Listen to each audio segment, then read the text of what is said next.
World Development Company. We have this immersive tour at the State Theatre. The idea of the tour is to provide context to the heritage significance of the building, which was built in 1952, previously as Empire Theatre. It was built with a wish from a few people in Hong Kong, hoping that we can actually bring world-class musicians to come to Hong Kong and to perform. And they chose North Point because in the 40s, it's been known as the Little Shanghai.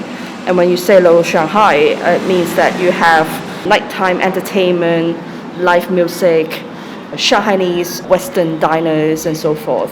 Thinking ahead of their times, Harry Odell and his partners originally built a private cinema. He built a billiard room. He at one point turned part of the theatre into a nightclub as well. The theatre has technically a long span architecture. When you have interior space with such a long span, you want to make sure that there are no columns inside the theatre, because columns would affect the sightline, it would affect the acoustic experience of the audience.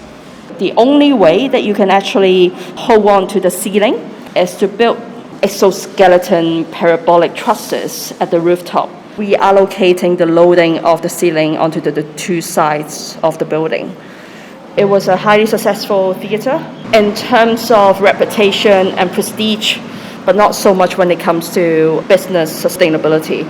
A new owner bought it in 1957 and decided to turn it into a new lifestyle complex called the State Theatre, which includes the existing theatre, 2 residential buildings, and a shopping arcade. A formula that we are very familiar with in Hong Kong with property development, but we're talking about 1957, 1958, which is way ahead of its time. That is the kind of spirit that we want to try to carry forward.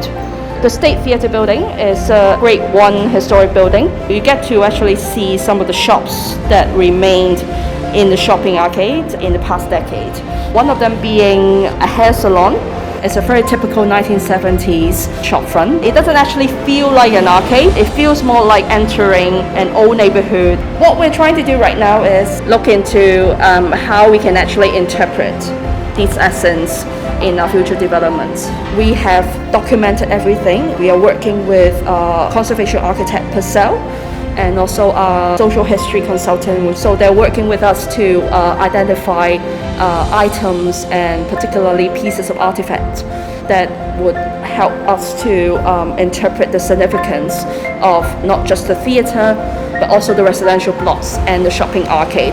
Hopefully with all of that, and also our further studies in the next few years, by the time when we open in 2026, the Hong Kong audience would come in and have quite an immersive, holistic experience in understanding more about the heritage significance of this site.